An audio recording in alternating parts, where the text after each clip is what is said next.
Hello everyone. तो हम last class में कंपाउंड के बारे में डिस्कस कर रहे थे।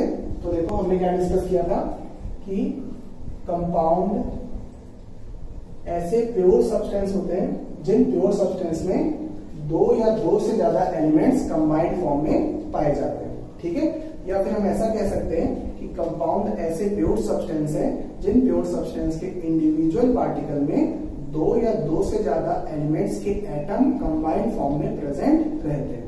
ठीक है, और हमने एग्जांपल देखा था वाटर का। ठीक है, तो water is a compound of two elements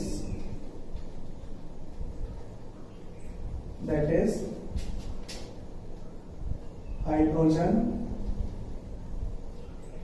and oxygen.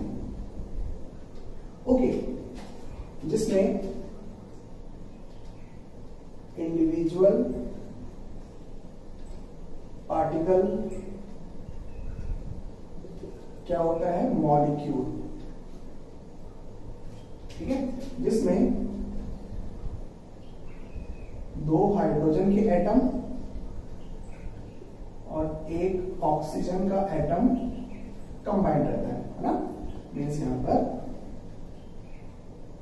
इस तरीके से अपन एज्यूम कर लेते हैं, दो हाइड्रोजन का एटम और एक ऑक्सीजन का एटम एक साथ कंबाइंड है, जो कहला रहा है मॉलिक्यूल ऑफ वाटर। ठीक है, और ऐसे ही खूब सारे मॉलिक्यूल्स का कलेक्शन क्या कहलाएगा, वाटर कहलाएगा, है ना। ये हमारे पास इस टाइप के खूब सारे मॉलिक्यूल हैं। ओके, अपने विजुअलाइजेशन के लिए अपन ऐसा बना देते हैं।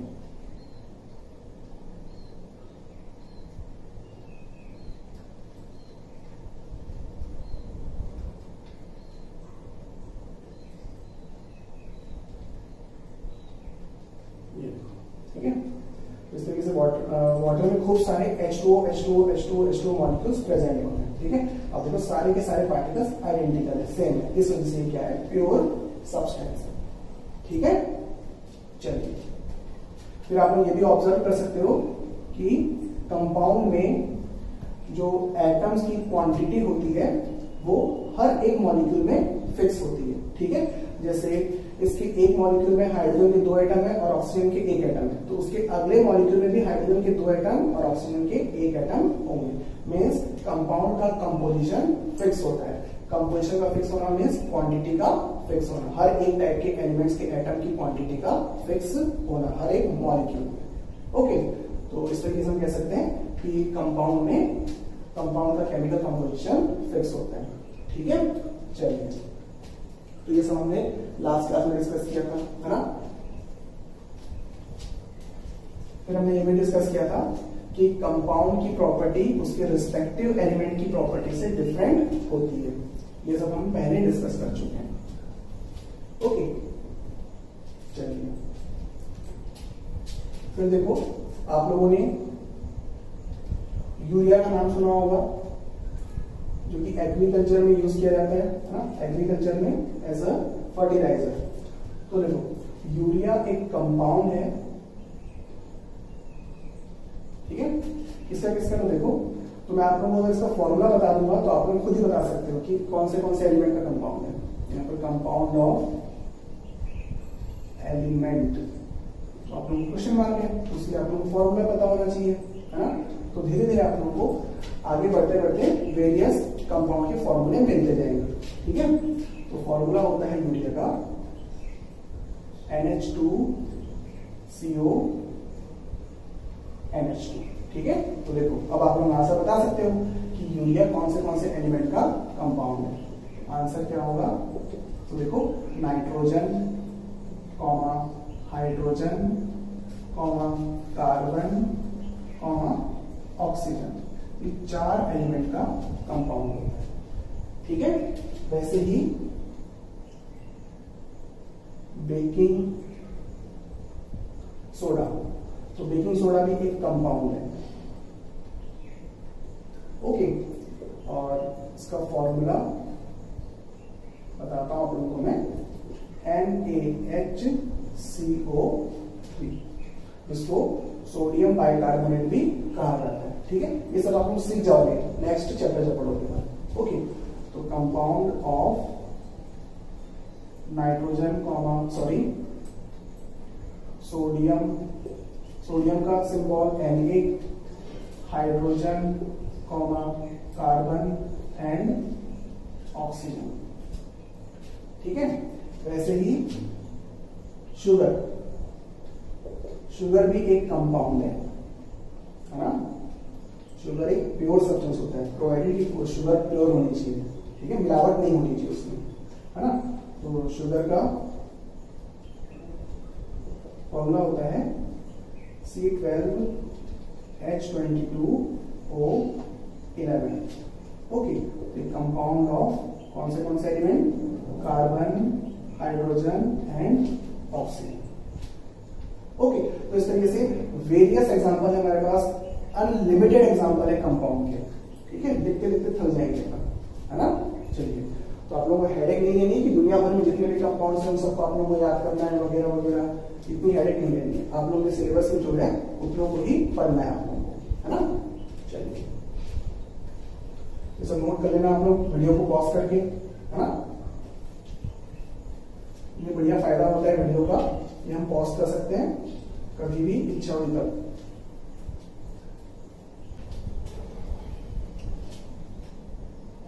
चलिए, अब डिस्कस करते हैं टाइप्स ऑफ कंपाउंड। तो देखो, कंपाउंड्स को हम दो पार्ट्स में कैटेगराइज कर रहे हैं। एक है ऑर्गेनिक कंपाउंड और दूसरा इनऑर्गेनिक कंपाउंड। ओके, तो देखो, ऑर्गेनिक कंपाउंड्स क्या होते हैं।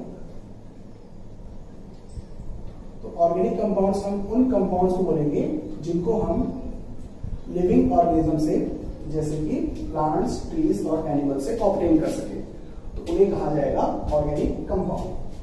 फॉर एग्जांपल शुगर, तो शुगर को हम शुगर केन से ऑब्टेन कर सकते हैं, हनी से ऑब्टेन कर सकते हैं, और वेरियस नंबर ऑफ फ्रूट्स हैं जिनमें शुगर प्रेजेंट रहती है। ठीक है, फिर कुछ और एग्जांपल, सेल्यूलोज, तो सेल्यूलोज को ऑब्टेन किया जा सकता है इससे, कॉटन से। ठीक है, और लकड़ियों से भी सेल्यूलोज मिलता है, मीन्स लकड़ियों में भी सेल्यूलोज प्रेजेंट होता है। ठीक है, तो सेल्यूलोज के भी वेरियस सोर्स हैं, है ना।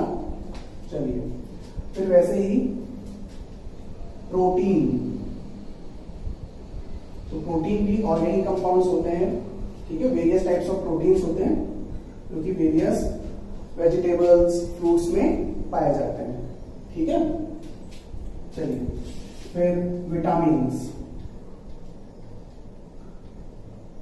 तो विटामिन्स भी आप सबने सुना होगा, विटामिन ए, विटामिन बी, ये सब भी प्लांट्स से मिलते हैं। ठीक है, वेरियस फ्रूट्स में, है ना, वेरियस सब्जी में, वेजिटेबल्स में प्रेजेंट होती है विटामिन्स।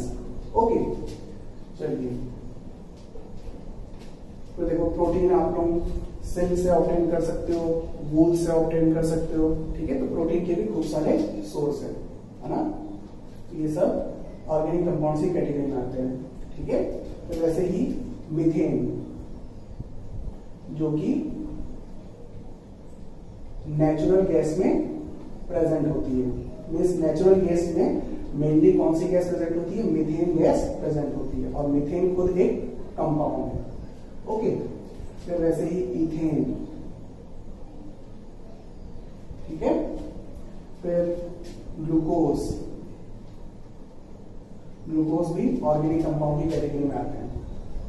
ठीक है, चलिए, तो ये कुछ कंपाउंड्स हैं, है ना।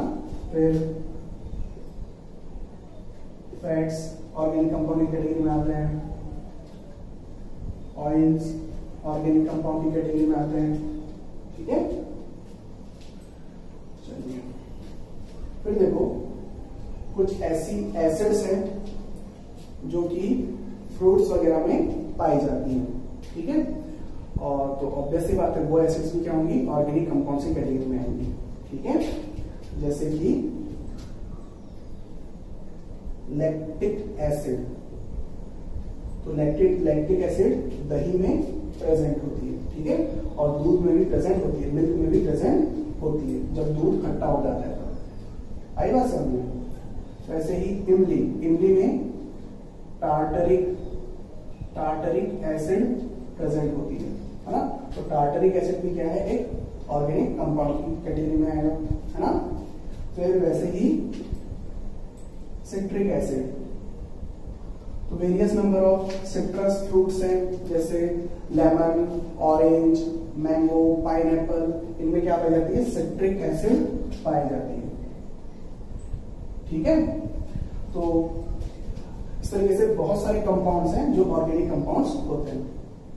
ओके, फिर देखो इन कंपाउंड्स में जो कंपाउंड्स हैं, मतलब जितने भी ऑर्गेनिक कंपाउंड्स हैं, उनमें एक मेन एलिमेंट होता है जो कि हर एक ऑर्गेनिक कंपाउंड में प्रेजेंट होता है, दैट इज कार्बन, है ना। तो सारे के सारे ऑर्गेनिक कंपाउंड में कार्बन पाया जाता है।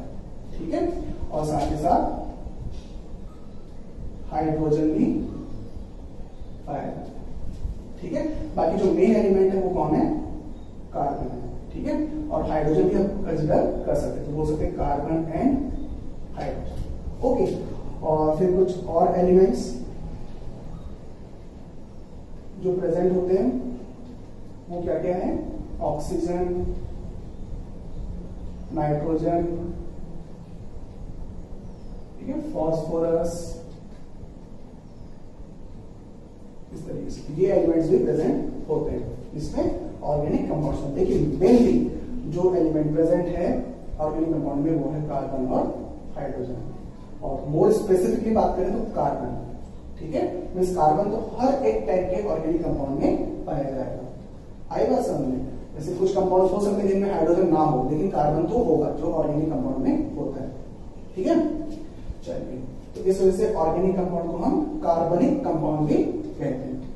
ओके, और आज के जमाने में ऑर्गेनिक कंपाउंड्स को लैबोरेटरी में प्रिपेयर किया जा सकता है। ठीक है, तो इस वजह से ऐसे कंपाउंड्स, जिन कंपाउंड्स में carbon as a main element present होता है और साथ ही साथ हाइड्रोजन भी हो, और फिर कुछ और एलिमेंट्स भी प्रेजेंट हो सकते हैं। ठीक है, तो जिन कंपाउंड्स में कार्बन और हाइड्रोजन प्रेजेंट होते हैं उनको बोलते हैं हाइड्रोकार्बन, और जिन कंपाउंड्स में कार्बन और हाइड्रोजन के साथ कुछ और एलिमेंट्स भी प्रेजेंट है उनको बोला जाता है हाइड्रोकार्बन डेरिवेटिव्स। ठीक, तो इस तरीके से हाइड्रोकार्बन और हाइड्रोकार्बन डेरिवेटिव्स एक साथ कहलाते हैं ऑर्गेनिक कंपाउंड। ठीक है, चलिए, ये कॉन्सेप्ट है ऑर्गेनिक कंपाउंड।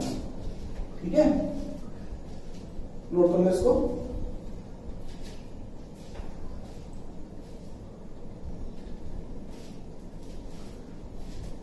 नोट कर लिए।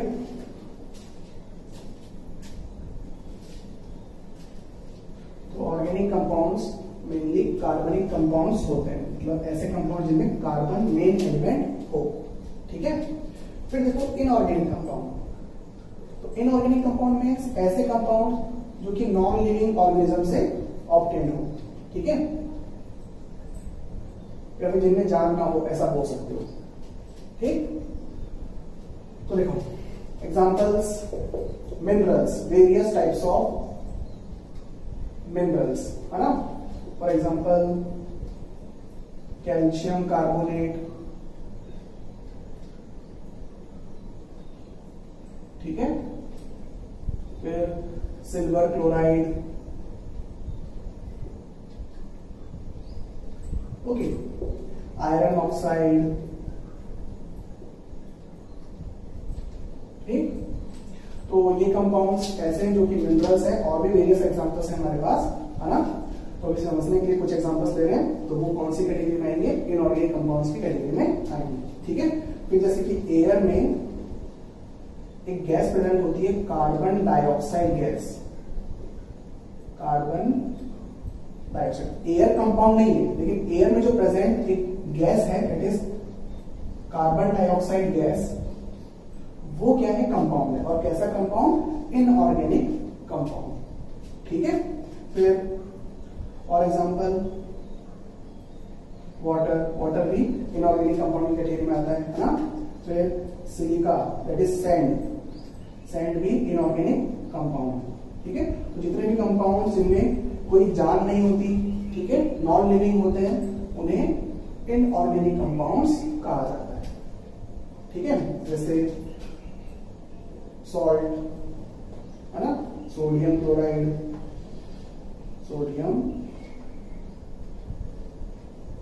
ये भी इनऑर्गेनिक कंपाउंड की कैटेगरी में है।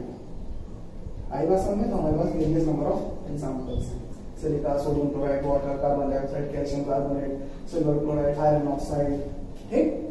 चलिए, तो ये हुआ concept of organic compound and inorganic compound, ठीक है। इतना नोट कर लो। चलिए अब हम डिस्कस करते हैं कॉन्सेप्ट ऑफ मिक्सचर। तो देखो, मिक्सचर मीन्स जब दो या दो से ज्यादा प्योर सब्सटेंस को आपस में मिक्स किया जाए और उन सब्सटेंस के बीच में कोई केमिकल रिएक्शन ना हो, तो हमें क्या मिलेगा? मिक्सचर मिलेगा। ओके, फॉर एग्जांपल अगर हम शुगर को सोडियम क्लोराइड के साथ, that is common salt, mix कर दें, है ना, दोनों को मिक्स किया जा रहा है, तो क्या मिलेगा? मिक्सचर मिलेगा। ओके, क्योंकि शुगर और सोडियम क्लोराइड के बीच में कोई केमिकल रिएक्शन नहीं होगी, जस्ट वो दोनों एक दूसरे के साथ मिक्स हो जाएंगे, है ना। तो यहाँ पर क्या हुआ? शुगर खुद एक प्योर सब्सटेंस है, सोडियम क्लोराइड खुद एक प्योर सब्सटेंस है, दोनों को आपस में मिक्स किया, क्या मिल रहा है? मिक्सचर मिल रहा है, और कोई केमिकल रिएक्शन नहीं हुई, मींस कोई नया सब्सटेंस नहीं बन रहा, ठीक है। फिर देखो, अगर हम शुगर को वाटर में मिक्स कर दें, तो भी हमें क्या मिलेगा? मिक्सचर मिलेगा, ठीक है। तो वाटर खुद एक प्योर सब्सटेंस, शुगर एक प्योर सब्सटेंस, दो प्योर सब्सटेंस मिक्स हो रहे हैं, मिक्सचर मिल रहा है, कोई केमिकल रिएक्शन नहीं हो रही, ठीक है। फिर देखो, कैल्शियम ऑक्साइड एक प्योर सब्सटेंस है, कंपाउंड है, ठीक है। और कार्बन डाइऑक्साइड खुद एक प्योर सब्सटेंस है, कंपाउंड है, ठीक है। तो जब कैल्शियम ऑक्साइड को कार्बन डाइऑक्साइड के साथ मिक्स किया जाता है, तो क्या हो जाता है? एक नया सब्सटेंस बन जाता है, दैट इज कैल्शियम कार्बोनेट। तो यहां पर क्या हो गया? केमिकल रिएक्शन हो गया। तो जिन सब्सटेंस को हमने आपस में मिक्स किया, तो मिक्स करने पर अगर उनके बीच में केमिकल रिएक्शन हो जाती है, तो नया सब्सटेंस बन जाता है, तब हमें मिक्सचर नहीं मिलता। आई बात समझ में? तो मिक्सचर बनने की कंडीशन है कि जिन सब्सटेंस को हम आपस में मिला रहे हैं, उनके बीच में कोई केमिकल रिएक्शन नहीं होनी चाहिए, ठीक है। ये कॉन्सेप्ट है इसका, मिक्सचर का। ओके, चलिए, और ऑब्वियस बात है कि मिक्सचर में एक से ज्यादा टाइप के पार्टिकल्स प्रेजेंट होंगे। जैसे शुगर और सोडियम क्लोराइड के मिक्सचर में सोडियम क्लोराइड के पार्टिकल्स भी होंगे और शुगर के पार्टिकल्स भी होंगे, दो अलग अलग टाइप के पार्टिकल्स प्रेजेंट है ना। तो जब हमने शुगर को वाटर में डिसॉल्व किया, तो वाटर के पार्टिकल्स भी होंगे और शुगर के पार्टिकल्स भी होंगे उस मिक्सचर में, ठीक है। लेकिन जब हम कैल्शियम ऑक्साइड और कार्बन डाइऑक्साइड को मिक्स कर रहे हैं, तो मिक्स करने पर एक ही सब्सटेंस मिल रहा है हमें, और उस सब्सटेंस में केवल उसके ही पार्टिकल्स होंगे, ठीक है। जैसे क्या बनेगा? प्योर सब्सटेंस बनेगा, ठीक है, मिक्सचर में नहीं मिलेगा। आई बात समझ में, है ना। फिर वैसे अगर हम एग्जांपल लें कि हाइड्रोजन गैस एक प्योर सब्सटेंस है, एलिमेंट है, ऑक्सीजन गैस एक प्योर सब्सटेंस है, एलिमेंट है, उन दोनों को मिक्स करते हैं, तो मिक्स करने पर अगर उस मिक्सचर में हाइड्रोजन गैस और ऑक्सीजन गैस के पार्टिकल्स दोनों एक साथ एग्जिस्ट कर रहे हैं, उसमें हाइड्रोजन गैस के पार्टिकल्स भी हैं और ऑक्सीजन गैस के पार्टिकल्स भी हैं, ठीक है। तो वो मिक्सचर कहला रहा है, क्योंकि उसमें दो अलग अलग टाइप के पार्टिकल्स हैं। बट अगर दोनों के बीच केमिकल रिएक्शन हो गई, तो जब हाइड्रोजन गैस और ऑक्सीजन गैस के बीच केमिकल रिएक्शन होती है, तो नया सब्सटेंस बनता है, दैट इज वाटर, और वाटर खुद एक कंपाउंड है, दैट इज प्योर सब्सटेंस है, ठीक है। तो मिक्सचर की कंडीशन है कि जिन सब्सटेंस को आपस में मिला रहे हैं, उन सब्सटेंस के बीच में कोई केमिकल रिएक्शन नहीं होनी चाहिए। आई बात समझ सभी को? चलिए, फिर देखो, हम हमारे नेचर में मिक्सचर को आसानी से ऑब्जर्व कर सकते हैं, ठीक है। मीन्स हमारे नेचर में पहले से ही मिक्सचर प्रेजेंट है, ठीक। फॉर एग्जाम्पल एयर, तो एयर कोई एक सिंगल प्योर सब्सटेंस नहीं है, एयर में various number of gases present होती है, ठीक है। जैसे कौन सी गैस, तो मेनली उसमें सबसे ज्यादा नाइट्रोजन प्रेजेंट होती है, फिर कौन सी गैस, ऑक्सीजन गैस, फिर उसके बाद कार्बन डाइऑक्साइड गैस, है ना। तो इस तरीके से air is a mixture of various number of gases. हमारे नेचर में पहले से ही मिक्सचर अवेलेबल है ना। फिर जैसे ब्लड खुद प्योर सब्सटेंस नहीं है, ब्लड भी एक मिक्सचर है, आई ना समझ, ठीक है। तो इस तरीके से हमारे सामने या फिर हमारे आसपास हमारे नेचर में वेरियस एग्जांपल है मिक्सचर के, ओके। तो जैसे हम देखते हैं क्रीम, बटर, मिल्क, ये सब क्या है, मिक्सचर के एग्जांपल्स हैं, ठीक है। तो इन सबको आगे जाके और हम डिस्कस करेंगे डिटेल्ड फॉर्म, ठीक है। चलिए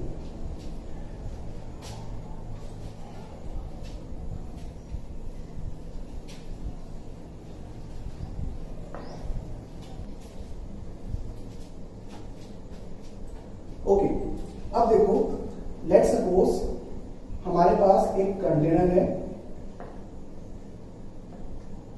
और उस कंटेनर में हमने वाटर फिलअप किया, ठीक है। और वाटर पूरा का पूरा प्योर है, मीन्स इसमें और कोई सब्सटेंस मिला हुआ नहीं है, ठीक। मीन्स इसमें केवल और केवल वाटर के पार्टिकल्स प्रेजेंट है। ये हमारे पास प्योर वाटर है और वाटर एक कंपाउंड होता है और कंपाउंड प्योर सब्सटेंस होते हैं,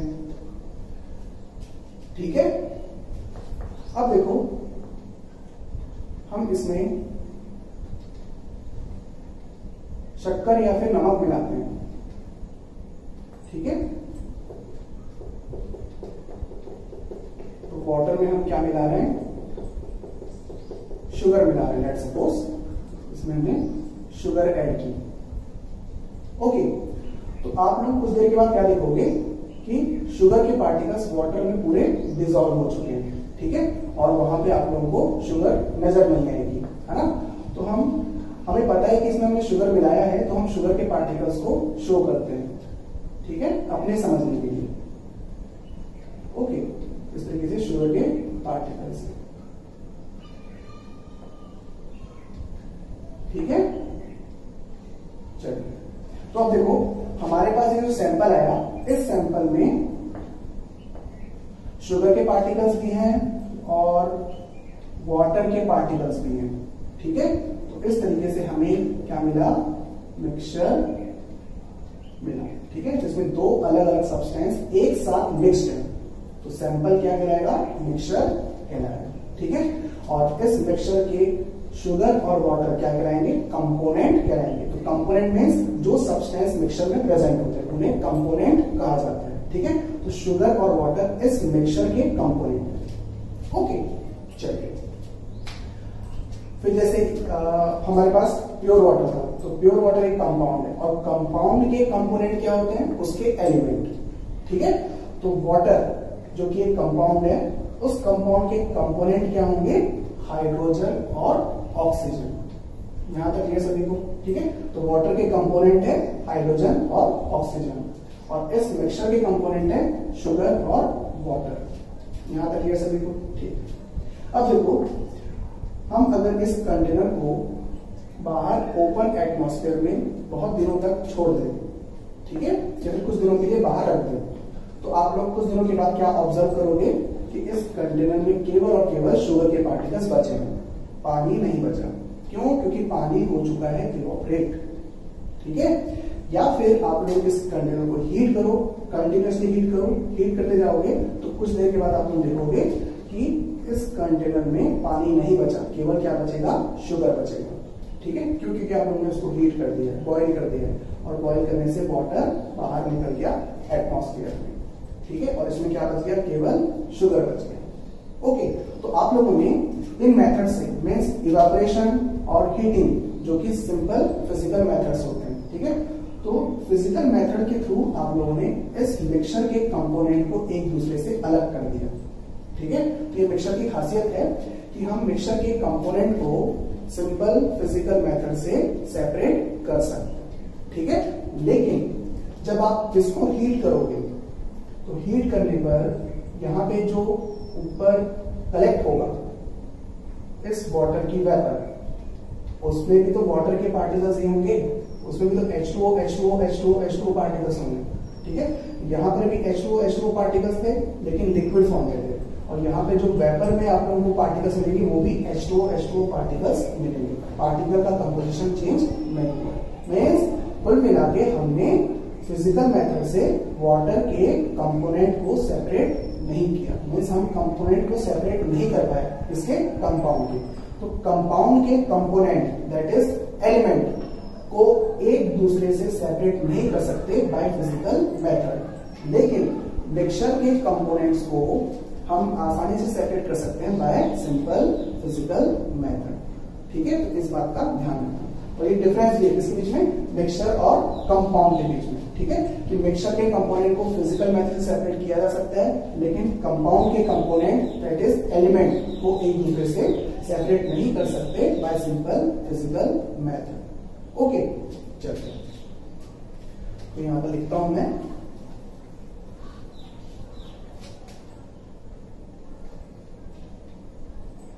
component of mixture can be separated from each other by simple physical method। और आगे चल के हम मेथड ऑफ सेपरेशन भी पढ़ने वाले हैं, ठीक है, मिक्सचर के कंपोनेंट को अलग करने के लिए। ओके, चलिए, और हम यहां भी लिखेंगे component of compound that is elements can not be separated by physical method, ठीक है। तो ये पॉइंट्स आप लोगों को याद रखने हैं, है ना। ये कॉन्सेप्ट हुआ मिक्सचर का, है ना, कि जब दो या दो से ज्यादा सब्सटेंस को आपस में मिक्स किया जाए और मिक्स करने पर उन सब्सटेंस के बीच में कोई केमिकल रिएक्शन ना हो, तो हमें जो सैंपल मिलता है वो सैंपल क्या कहलाता है, मिक्सचर कहलाता है, ठीक है। जैसे हमने नमक में शक्कर मिला दी, तो नमक एक प्योर सब्सटेंस, शक्कर एक प्योर सब्सटेंस, लेकिन दोनों मिक्स हो गए तो क्या बना, मिक्सचर बना, ठीक है। वैसे हमने पानी में रेत मिला दी, तो सैंड एक खुद एक सब्सटेंस है और वाटर एक खुद एक सब्सटेंस है, दोनों मिक्स हो गए तो क्या बना, मिक्सचर बना, ठीक है। वो अलग बात है कि सैंड को जब हम वाटर में मिक्स करेंगे तो वो अच्छी तरीके से मिक्स नहीं होगी, लेकिन एक साथ तो प्रेजेंट है ना, ठीक है, मिक्सचर तो बना, ठीक है। तो आगे चलकर हम ये भी डिस्कस करेंगे कि मिक्सचर के कितने टाइप्स होते हैं, ठीक है। तो उसमें आप लोगों को ये एग्जांपल समझ आ जाएगा कि जब हमने सैंड को वाटर में डिसॉल्व किया तो वो मिक्सचर क्यों कहला रहा है, ठीक है, और मिक्सचर है तो किस टाइप का मिक्सचर है, तो उन सबको भी आगे चलकर हम डिस्कस करेंगे, ठीक है। तो नेक्स्ट क्लास में हम डिस्कस करेंगे टाइप्स ऑफ मिक्सचर। ओके, चलिए।